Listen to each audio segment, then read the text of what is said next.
8000 ரூபாய் கூப்பன் யாரு கொடுக்கறாங்கன்னு தெரியும். செத்த பொண்ணு தலித் பொண்ணுன்னு தெரியும்.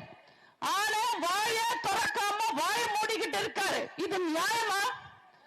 ஒரு கூப்பன் கொடுக்கும் போதே மக்களை சாகடிக்கிறாங்கன்னா இந்த திமுக, நாளைக்கு கொடுத்த கூப்பனுக்கு நீங்க வேலை கேட்டு போனீங்கன்னா, பொருளை கேட்டு போனீங்கன்னா திமுக காரங்க என்ன செய்வாங்க? நியாயமா திரும்ப கேள்வி கேட்டு இருக்கணும்ல. 8000 ரூபாய்